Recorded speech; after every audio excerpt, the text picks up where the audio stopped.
बिस्मिल्लाहिर्रहमानिर्रहीम। आज हम डिस्कस करेंगे टेस्ट नंबर 12 को, जो कि हाफ बुक है, जिसमें यूनिट नंबर 1, 2 और यूनिट नंबर 5 से लेके 10 तक जो है वो शामिल है UHS सिलेबस के मुताबिक। तो वन बाय वन हम डिस्कस करते हैं। आपके सामने क्वेश्चन पेपर है, हम स्टार्ट करते हैं जी। क्वेश्चन नंबर 1 है, which of the following organelle of liver cell is enlarged and well developed for the detoxification of harmful drugs? Main चीज है यहाँ पर डिटॉक्सिफिकेशन कौन करवा रहा है। एंडोप्लाज्मिक रेटिकुलम में जो स्मूथ एंडोप्लाज्मिक रेटिकुलम है, that is the cause of detoxification. So answer is smooth endoplasmic reticulum. Rough protein synthesis में रोल प्ले करता है और लाइसोसोम मेनली डाइजेशन में रोल प्ले करते हैं।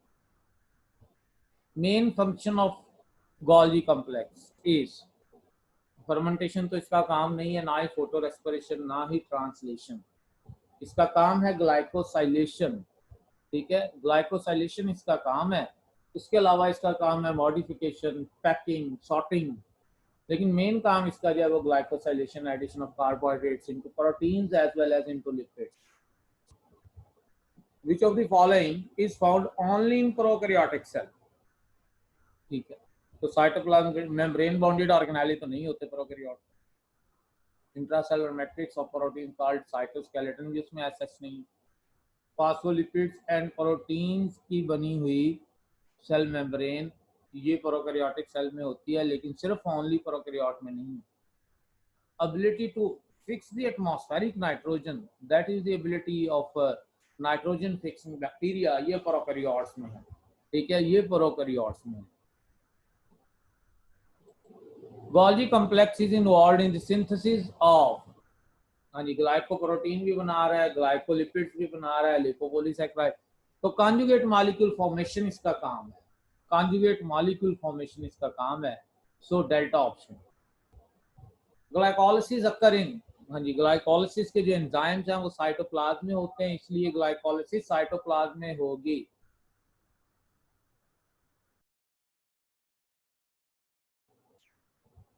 अच्छा, नेक्स्ट है, following organelles help to formation and decomposition of hydrogen peroxide. हाँ जी, हाइड्रोजन परऑक्साइड की ब्रेकडाउन और उसकी सिंथेसिस दोनों के अंदर जो है वो रोल है परऑक्सीसोम का, परऑक्सीसोम का। ये आपके सामने डायग्राम है, इसमें पॉइंट ए और पॉइंट बी जो इंडिकेट किए हुए हैं, आपने देखना है वो क्या है। तो पॉइंट ए आप यहाँ पर ऑब्जर्व करें, that is a protein with carbohydrate chain, so it is a glycoprotein. And point B, that are the steroids. ठीक है, that are the steroids, cholesterol. So answer is Charlie, glycoproteins and cholesterol. In a plant cell chlorophyll is present in, जब plant cell की बात आ गई है, chlorophyll की बात आ गई है, तो वो क्लोरोप्लास्ट में है। ठीक है, क्लोरोप्लास्ट में है। लिथोप्लास्ट के अंदर जो है वो ये ग्रीन पिगमेंट नहीं हो सकता। क्रोमोप्लास्ट में मुख्तलिफ कलरफुल पिगमेंट्स हैं, और क्लोरोप्लास्ट जो है ये वो ऑर्गेनेली है जिसके अंदर क्लोरोफिल मौजूद है।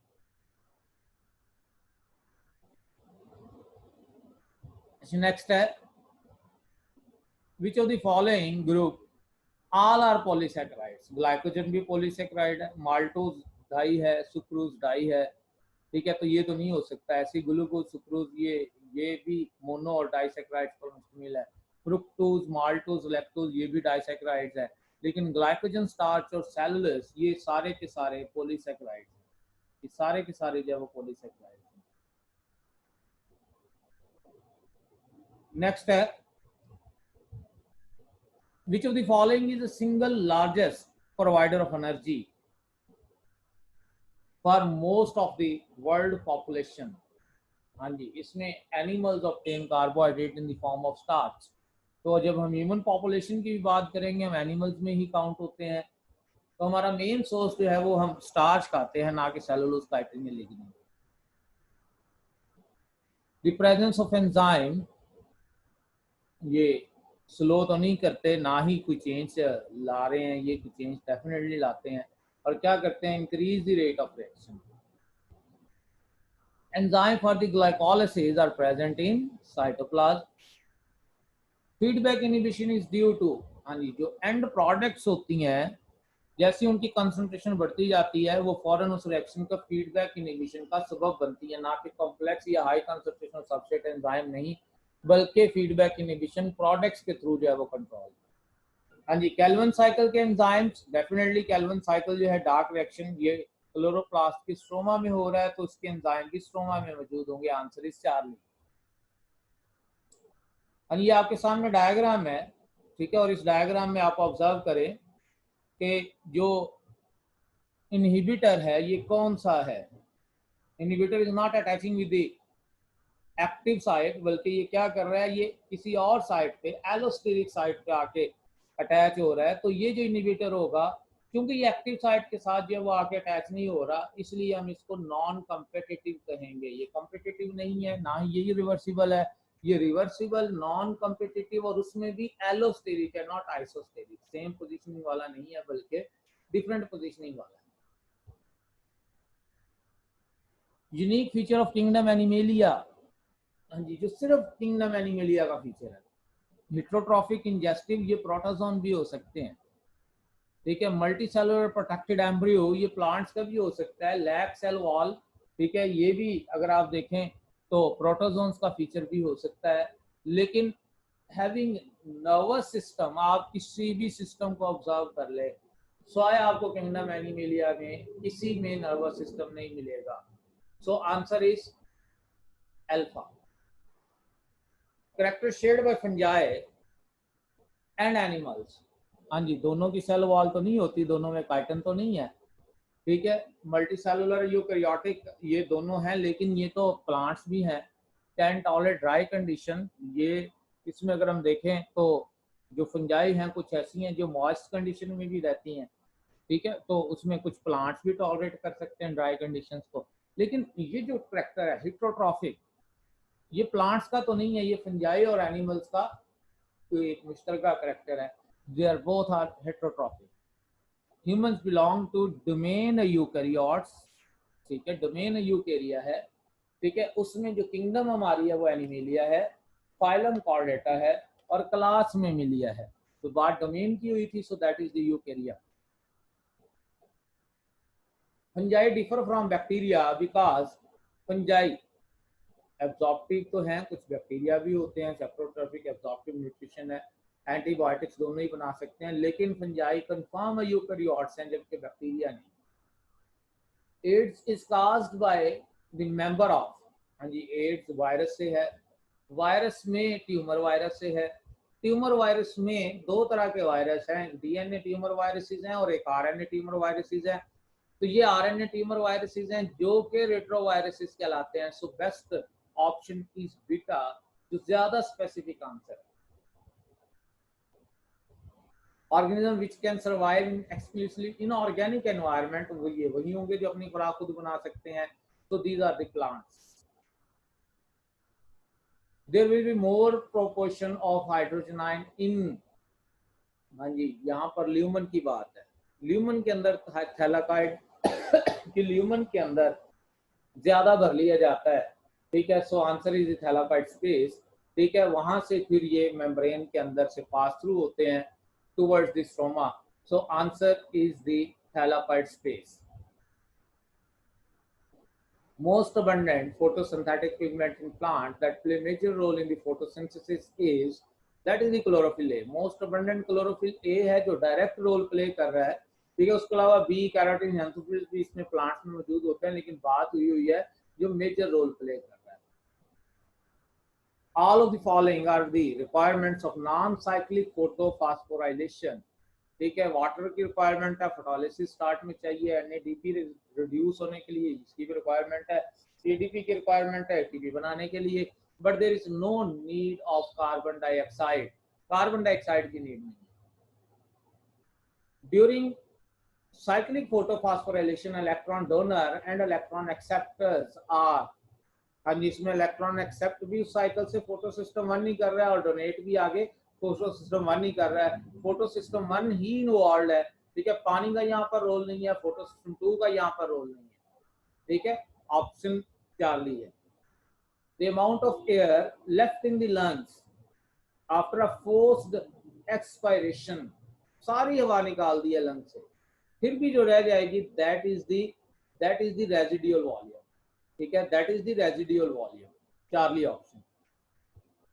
inadequate delivery of oxygen to body tissue is called, हाँ जी, inadequate delivery of oxygen, oxygen कम है, ऑक्सीजन प्रॉपर नहीं है, that is the hypoxia, that is the hypoxia, ठीक है, ऑक्सीजन कम है या ऑक्सीजन प्रॉपर जब नहीं मिल रही, दैट इज द हाइपोक्सिया, ठीक है, alpha option hypoxia, that is the less amount of oxygen, oxygen की कम अमाउंट है।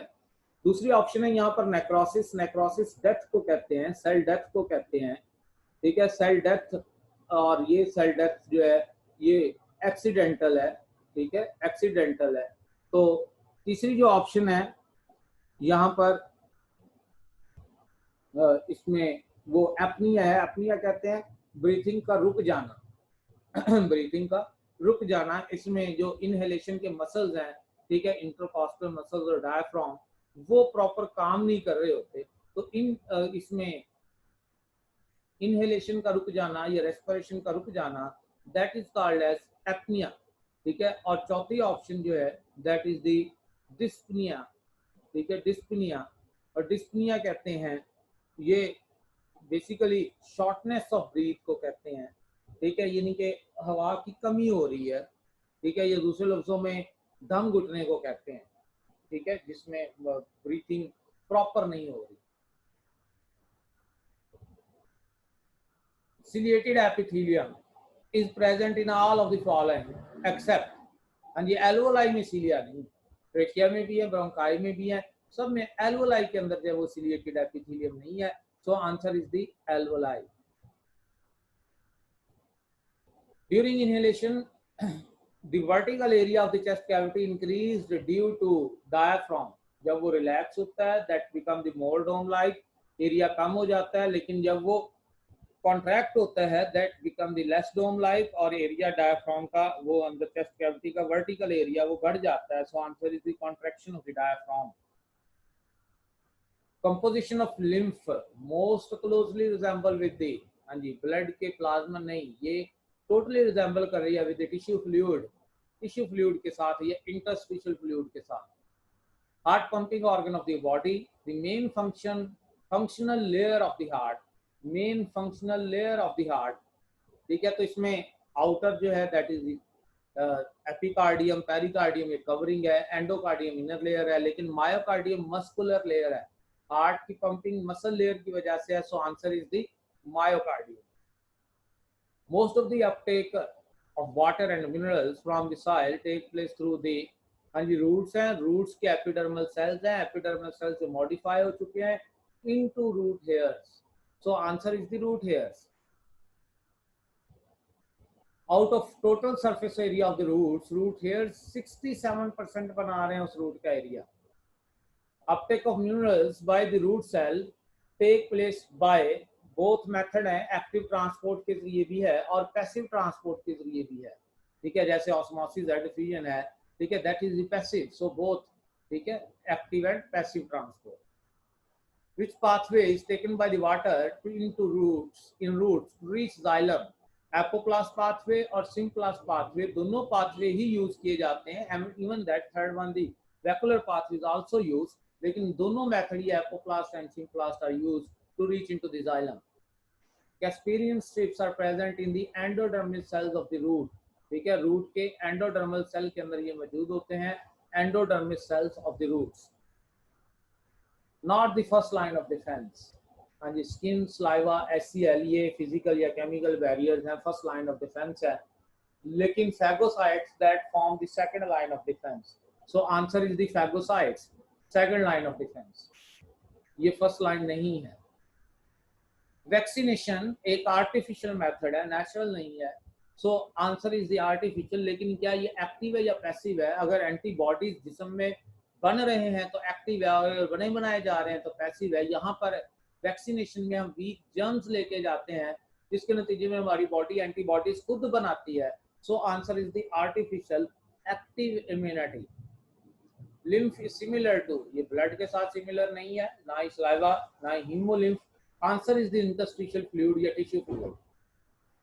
Feeding of the colostrum is important for babies because, हाँ जी, असल चीज है इम्यूनिटी, इसके अंदर मौजूद एंटीबॉडीज, बाकी वो टेस्ट आयरन ये सारी चीजें ठीक है, लेकिन असल चीज जो है इसके अंदर प्रेजेंस है एंटीबॉडीज की, जो कि नेचुरल पैसिव इम्यूनाइजेशन का सबब बनती है, नेचुरल पैसिव इम्यूनाइजेशन का सबब बनती है। So answer is Charlie. ठीक है, ये आपके पास जो है वो 40 एमसीक्यूज थे, इसमें अब आप अपना स्कोर काउंट करें और उसके बाद मुझे व्हाट्सएप में बताएं कि किसका कितना स्कोर बना है आज। ओके जी, अल्लाह हाफिज।